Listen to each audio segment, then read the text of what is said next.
Bonjour à tous. Aujourd'hui, c'est un terroir gourmand. Nous partons en Normandie, dans le pays de Coutances, découvrir deux produits, l'agneau de Pré-Salé et la pomme à cidre. Nous irons à la rencontre de Stéphanie Maubé, qui élève depuis quelques années des agneaux sur les herbus. Puis nous retrouverons Damien Lemasson, en pleine récolte de pommes qui deviendront jus, cidre ou calvados. Je vous laisse accompagner de celles et ceux qui font perdurer ces beaux produits et je vous retrouve juste après pour une nouvelle recette. A tout de suite.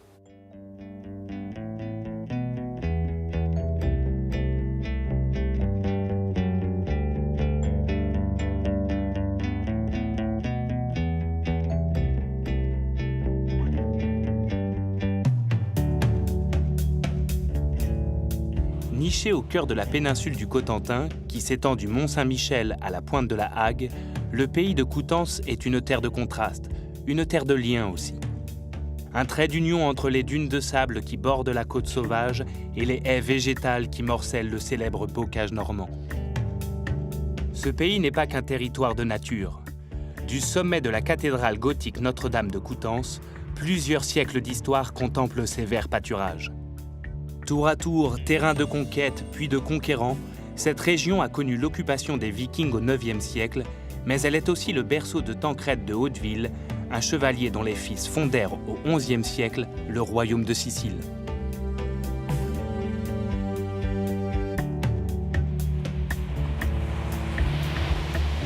Les locaux disent qu'ici, il fait beau plusieurs fois par jour. Une manière de dire, non sans ironie, que le climat est changeant mais plutôt doux, ce qui fait de ce territoire un endroit propice à l'agriculture. Au nord, la lande sableuse n'est pas adaptée à l'élevage. Elle a imposé son caractère aux cultures maraîchères. Sur la côte, à marée basse, des hommes travaillent au milieu d'ombres chinoises.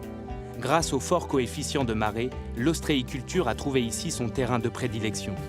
À l'intérieur des terres, dans le bocage, on croise des vaches normandes, mais aussi un fruit emblématique de toute la Normandie, la pomme. Damien Lemasson la cultive ici, à Camtour. Cet ancien comptable a décidé de revenir sur les terres familiales il y a 20 ans pour se consacrer à la production de cette fille du pays. Et dans ses vergers, point de pomme à couteau, mais uniquement de la pomme à cidre. Un peu plus au nord, près de la mer, Stéphanie Maubé élève un agneau dont le mode d'élevage est unique en France, l'agneau de Pré-Salé. On le trouve sur toute la côte du Cotentin et il a la particularité de pâturer sur des terrains où terre et mer se côtoient. Ce jour-là, au milieu des herbus, ces vastes prairies alluvionnaires, il règne une ambiance peu commune, presque inquiétante. Une tempête venue du sud de l'Europe apporte avec elle des lumières orangées. Sous un soleil rouge, Stéphanie part chercher son troupeau. Gala, à gauche. C'est bien, tu attends. Oui, bah tu m'attends, Gala, quand même. À l'année, l'agneau de Pré-Salé vit en liberté au milieu des herbus. Mais avant chaque grande marée, il faut les rentrer.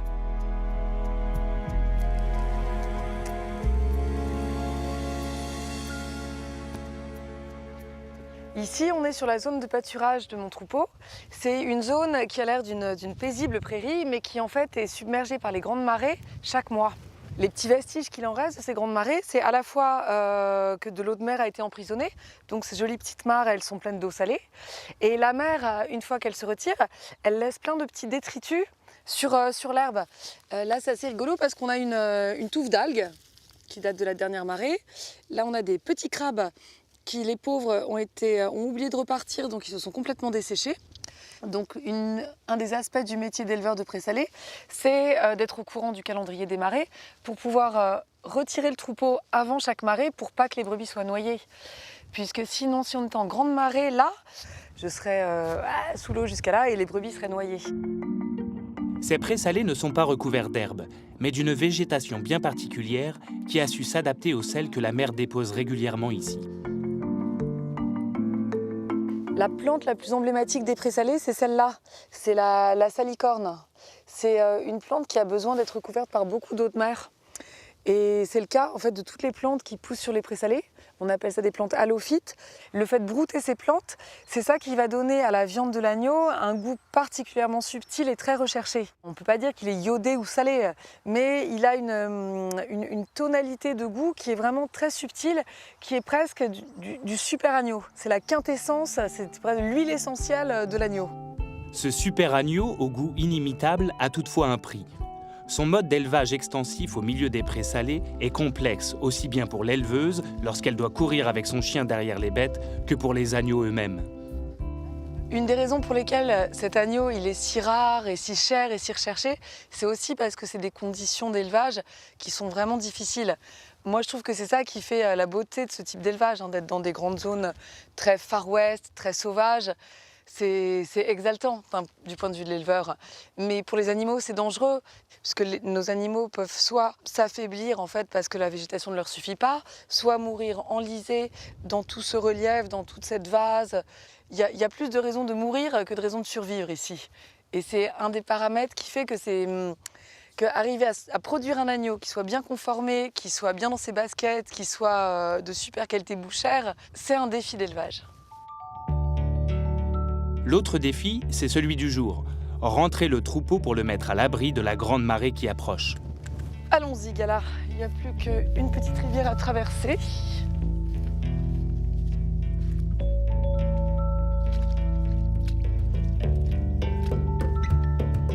Viens, Gala. Pourquoi vous êtes allées si loin, les filles? C'est pas du tout votre spot. Malgré ce vent du sud et cette ambiance si peu habituelle, la tâche se révèle relativement aisée et Stéphanie rentre son troupeau avec habileté.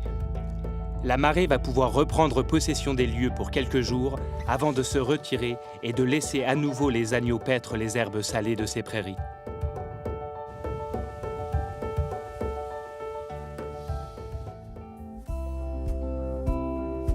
Au milieu du bocage normand, chez Damien, en cette douce matinée d'automne, la récolte des pommes peut commencer. Dans son verger de pommiers entièrement biologique, Damien et son salarié Alric ont une technique qui semble dater d'une autre époque. Le ramassage se fait ici essentiellement à la main et à quatre pattes dans l'herbe. Alors on essaye de privilégier le ramassage à la main parce que ça permet effectivement d'avoir un fruit vraiment sain et puis de trier déjà s'il y a quelques pourris. Sauf que quand il y a beaucoup de pommes, pour des raisons effectivement économiques et d'efficacité, ça nous arrive d'utiliser une toute petite machine. Le plus dur dans le ramassage à la main, c'est se relever pour aller vider le panier. Parce que sinon quand on est accroupi, on est plutôt pas trop mal. Bon, au bout d'un moment, ça fait un peu mal aux genoux. Les pommes à cidre, elles se ramassent au sol. Elles ne se cueillent pas dans l'arbre, contrairement à la pomme à couteau, parce qu'on va chercher l'optimum en sucre. Nous, ce qu'on veut, c'est un maximum de sucre pour avoir le maximum d'alcool. Et en fait, le moment où tout l'amidon s'est transformé en sucre, c'est le moment où elle va se séparer de l'arbre. Donc une pomme au sol, ça veut dire qu'elle est à maturité. Sauf qu'effectivement, il ne faut pas attendre un temps fou. Déjà, ce qui est très important, c'est d'avoir un beau tapis enherbé, comme c'est le cas ici. Le tapis enherbé, il a deux vertus. Le premier, ça va être un coussin amortisseur, donc le fruit va être amorti dans sa chute. Et la deuxième, c'est l'effet chambre froide. L'herbe est toujours entre 8 et 10 degrés avec de l'humidité. Donc même quand il y a un plein soleil, elle est à l'abri, donc elle ne chauffe pas. Donc le fruit peut se conserver comme ça 2, 3, 4 semaines. Même si la pomme peut se conserver, il faut quand même se hâter de ramasser les centaines de kilos de fruits tombés sur le sol. Il existe dans la pomme à cidre plus de 1000 variétés courantes.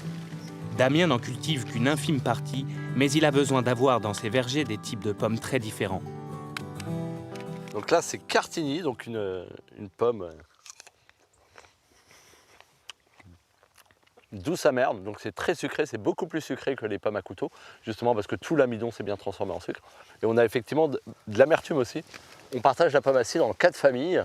Les pommes douces qui vont être très sucrées, les pommes amères qui vont donner de l'amertume, beaucoup de longueur en bouche, essentiellement utilisées dans les calvados, ça donne des calvados très fruités. Les pommes acidulées qui ramènent beaucoup de fraîcheur, notamment dans les cidres doux ou même dans le jus de pomme. Et puis la plus importante de toutes les pommes, surtout nous dans les cidres type Cotentin, la pomme douce amère. Autre caractéristique, les pommes de Damien sont souvent petites, non calibrées et parfois même légèrement tachetées. Un indice qui rappelle la démarche biologique dans laquelle il s'inscrit. L'agriculture biologique, pour moi, c'était une évidence. J'ai eu la chance que mes parents étaient déjà agriculteurs bio. L'agriculture bio, c'est la tolérance. C'est évident que vous avez des maladies, c'est évident que vous avez des insectes, mais il faut les tolérer. Moi, je suis né là-dedans, j'observe maintenant depuis 30 ans que mes parents sont là-dedans, qu'en fait, on a une production tous les ans et qui se fait très très très bien en intervenant moins humainement. C'est excellent, hein? Elle est bonne celle-ci. J'adore. Et c'était mon grand-père qui avait planté ces pommiers-là.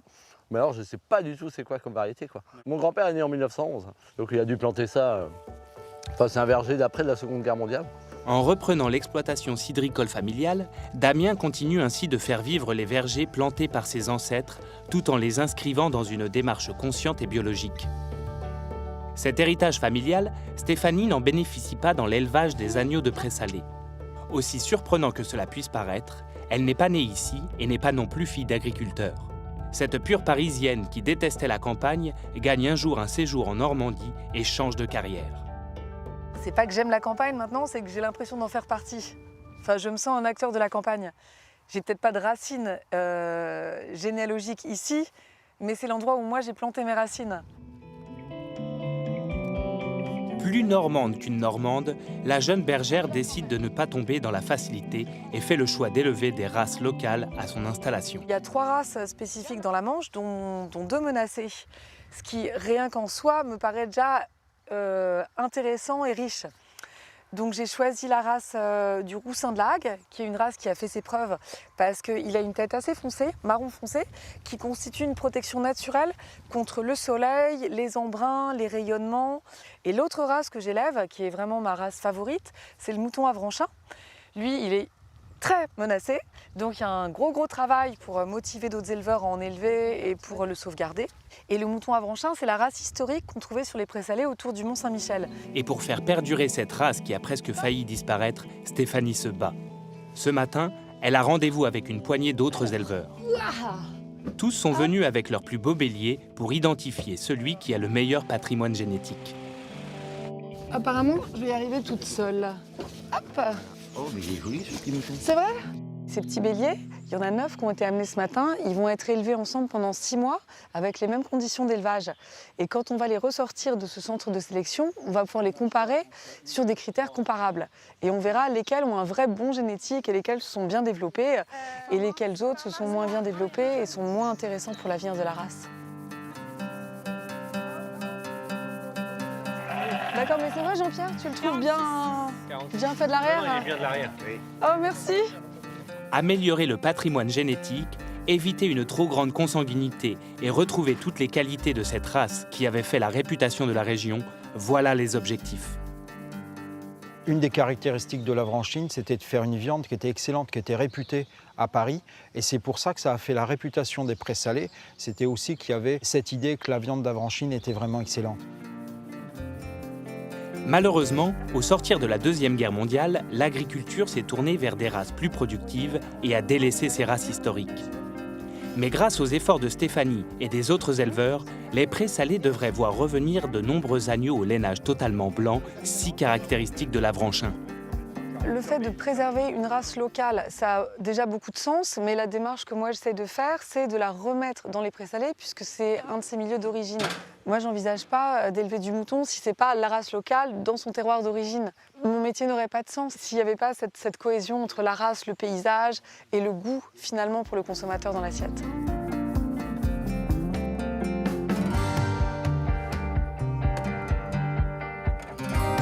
Et le goût, à la boucherie Lombardie de Coutainville, c'est une valeur que l'on défend. Ludovic représente la 5e génération de la famille. Il s'approvisionne essentiellement en viande locale et quand il s'agit d'agneau, il ne jure évidemment que par le Pré-Salé. On vend de l'agneau de Pré-Salé surtout parce que c'est un agneau différent, qui a une caractéristique surprenante et un goût particulier. On considère que c'est un patrimoine et l'un des meilleurs agneaux qui existent. C'est une chair plus rosée, une chair plus claire, plus tendre du coup, et un goût un peu moins fort que l'agneau de terrain par exemple. Bonjour monsieur. Bonjour monsieur. Vous allez bien? Oui, très bien, très bien. Je viens vous commander du gigot. Du gigot d'agneau, oui. Pour combien de personnes? Ce serait pour 8 personnes. 8 personnes. En Pré-Salé. Hein. Ouais. Donc au niveau des conseils de préparation, Oui, alors je vous le conseille nature, sans le piquer à l'ail. Si vous voulez un petit peu autour du plat avec des pommes de terre, mais surtout pas le piquer, hein, parce que ça dénature pas mal.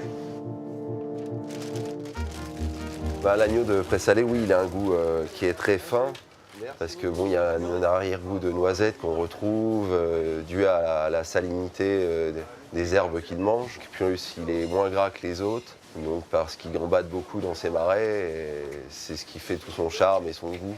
Donc c'est vrai que relevé avec une petite pointe de sel et tout, ça pétille en bouche, voilà, je le conseille vraiment à tout le monde, c'est excellent.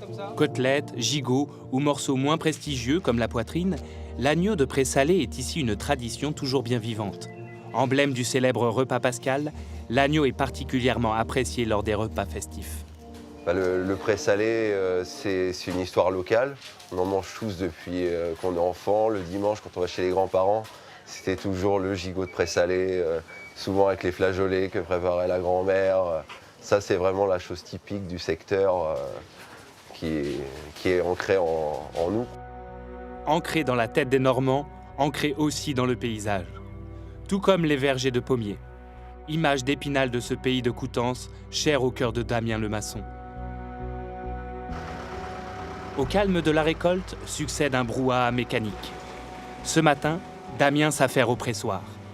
Lavé, trié, déchiqueté, des centaines de pommes défilent devant ses yeux attentifs. Après avoir été réduites en purée, les pommes passent lentement du jaune clair au brun foncé. Ce n'est pas un oubli de Damien, il les laisse s'oxyder volontairement. Ça permet aux chaînes aromatiques de se créer. Donc la richesse des jus va se trouver sous la peau. Et à l'inverse, le jus, lui, il est au cœur de la pulpe. Et donc ces éléments devront diffuser donc, de la peau vers la pulpe, là où est le jus, pour que le jus puisse avoir cette richesse aromatique. Le pressage peut ensuite commencer. Des effluves de pommes fraîches s'échappent de ce gros cylindre métallique, version moderne de l'ancien pressoir en bois. Plusieurs heures durant, la machine extrait automatiquement le jus des pommes. On pourrait penser que Damien n'a plus rien à faire, mais tout le travail de conception du cidre l'attend désormais. La période de récolte, elle dure 2 mois. L'assemblage va être l'élément où on va rassembler toutes ces périodes-là, avec des jus de fin de saison qui vont être nettement plus sucrés que des débuts de saison qui vont révéler peut-être plus d'amertume. Et c'est là, avec l'œnologue, qu'on va clairement orienter entre un cidre douceur qui va être beaucoup plus sucré et acidulé, et un cidre brut type Cotentin qui va avoir de l'amertume, un vrai caractère. Une fois mise en bouteille, la fermentation du cidre va se prolonger et dégager de fines bulles naturelles de CO2 qui resteront prisonnières du flacon.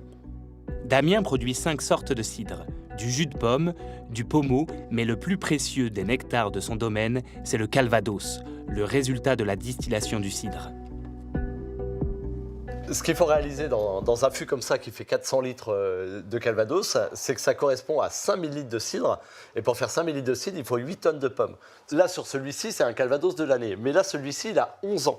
C'est un calvados qui date donc de 2006. Il faut s'imaginer que ce calvados-là, on a 5% d'évaporation tous les ans. Ça veut dire que pour avoir 400 litres, au début, on avait 800 litres. Donc là, ce n'est pas 8 tonnes qu'il y a dedans, mais c'est plutôt 18 ou 20 tonnes de pommes qu'il y a dans ce fût de calvados. C'est des pommes qui ont été récoltées donc en 2005 et des pommiers qui ont été plantés dans les années 80-90. Donc quand vous consommez un calvados qui a 10 ans d'âge, il faut que vous imaginiez que le travail, il a quasiment 40 ans avant, quoi. Dans ce monde où tout va très vite, le calvados impose donc son rythme et enseigne la patience. En attendant de pouvoir faire déguster ce petit morceau d'histoire régionale, Damien distribue ses cidres et ses jus aux restaurants du département. Et notamment à Charlène, qui vient d'ouvrir un bar à cidre loin de l'image traditionnelle que l'on pourrait avoir. Aux pipelettes, Charlène sert des spécialités locales. Son petit plus, c'est le cidre à la pression de Damien le maçon. C'est servi à l'assiette et donc chaque assiette avec un verre de cidre différent C'est ça. selon le fromage, quoi. Ouais. Ah, excellent. Ouais, non, carrément. Ouais, ça va être sympa, ça. Ouais, carrément. Bonjour. Bonjour. Qu'est-ce que vous préférez comme cidre? Vous préférez plutôt ce qui est sucré, plutôt brut? Moi, plutôt sucré, ouais. amer? D'accord. Plutôt sucré? Moi, ça serait plutôt du brut. D'accord. Le vrai cidre normand du terroir. D'accord, parce que du coup, j'ai du cidre à la pression, en brut. C'est local, hein, c'est fait à Camtour, c'est chez Damien le maçon. Donc du coup, je peux vous faire tester ça si vous voulez. Ouais. Ça vous va? Parfait. Au niveau de la réaction des clients, quand ils passent la porte, ils sont plutôt étonnés. Et en fait, ils s'attendent à avoir juste un cidre pression. Ils ne s'imaginent pas qu'on puisse avoir différents cidres, pas que du sucré, pas que du brut, pas que du demi-sec. Et donc c'est là où c'est intéressant.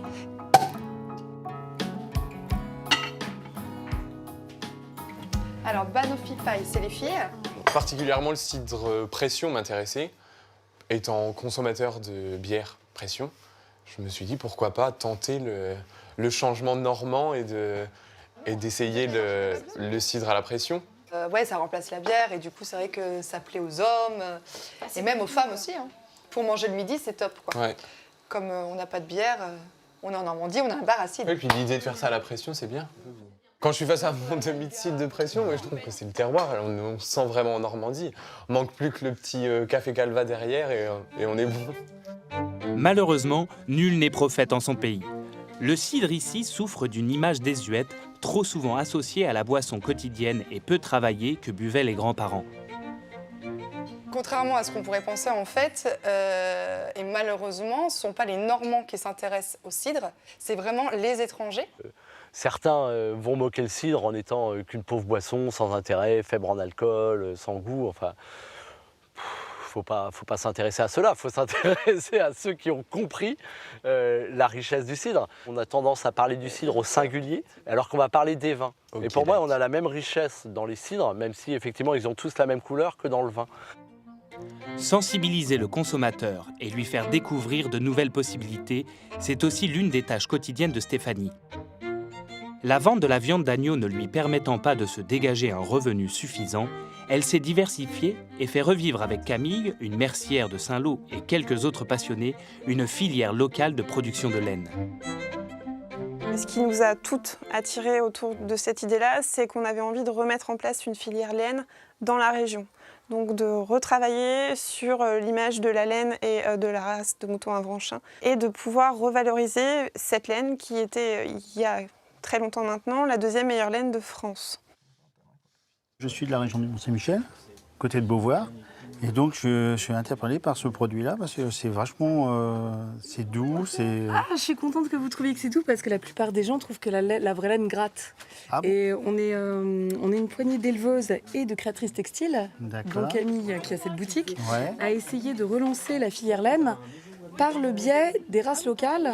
Effectivement, ça peut sauver des emplois en plus. Oui, il y a du potentiel, pour créer de l'économie autour de ça, créer de l'artisanat de qualité. Notre valeur commune, c'est qu'on aime notre territoire et on a très envie qu'il soit davantage mis en valeur. Et à travers le fait de parler de la laine, c'est évidemment une manière de parler du territoire, de ses richesses locales et de le faire connaître aux gens qui bien souvent l'ont complètement oublié et n'ont plus cette sensibilité. Mettre en avant ce pays de Coutances, se battre pour ce terroir, faire revivre ses traditions, ses goûts et ses valeurs non délocalisables, c'est le combat commun que mènent Stéphanie et Damien. Chacun dans son univers, l'un tourné vers la terre, l'autre vers la mer, mais pour aller ensemble dans le même sens.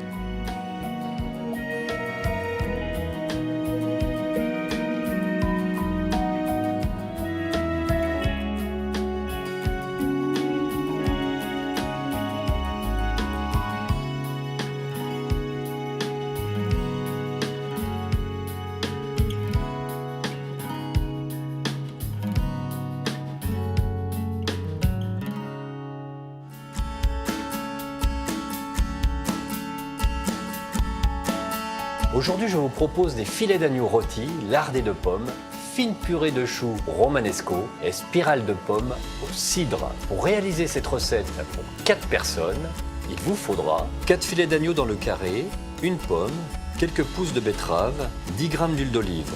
Pour la purée de choux romanesco, 300 g de choux romanesco, 10 g de gingembre, 20 g de beurre doux. Pour les billes de carottes jaunes et orange, une carotte orange, une carotte jaune, 20 g de beurre, 2 g de poivre timut, 20 g de sucre semoule. Pour la pomme au cidre, une pomme, 100 g de sucre, 100 g de cidre brut. Détaillez la pomme en bâtonnets et piquez ensuite l'agneau avec une aiguille à larder. Réservez au frais pour la cuisson. À défaut d'une aiguille à larder, vous pouvez utiliser un pic à brochette. Pour la purée de choux romanesco, Défaire le chou en sommités et hacher le gingembre. Mettre les sommités dans une sauteuse remplie d'eau bouillante, salée et ajouter le gingembre. Cuire 15 minutes, laisser refroidir et égoutter. Mettre de côté 12 sommités de choux pour le dressage et mixer le reste en fine purée. Rectifier l'assaisonnement et réserver. Pour les billes de carottes jaunes et oranges glacées, éplucher les carottes et faire des billes à la pomme parisienne. Les faire suer dans du beurre et le sucre. Dès qu'elles sont lustrées par le beurre et le sucre, couvrir d'eau à hauteur, saler et ajouter le poivre au timut. Cuire à feu doux 10 minutes, elles doivent être brillantes en fin de cuisson. Le glaçage en cuisine, c'est quand un fruit ou un légume a une fine coloration brillante. Pour les pommes au cidre, peler la pomme, les vider et la tailler en fines tranches. Faire un caramel à sec avec le sucre. Le décuire avec le cidre. Afin d'éviter les débordements et les éventuelles brûlures, choisir de préférence une casserole à bord assez haut et verser le liquide petit à petit. Ajouter les tranches de pommes et laisser refroidir, saler et marquer l'agneau dans une poêle bien chaude avec l'huile d'olive et cuire au four 3 minutes pour roser, 5 minutes pour une cuisson à point. Coupez chaque filet d'agneau en deux dans la longueur et parsemer de fleurs de sel et de poivre du moulin. Pour le dressage, dans une assiette, disposez la purée de choux dans le fond d'un cercle. Ajoutez 3 sommités de choux sur la purée. Posez les tranches d'agneau sur la droite. Ajoutez 3 billes de carottes jaunes, 3 billes de carottes oranges et 3 spirales de pommes au caramel au cidre. Je vous souhaite une excellente dégustation et je vous dis à très vite.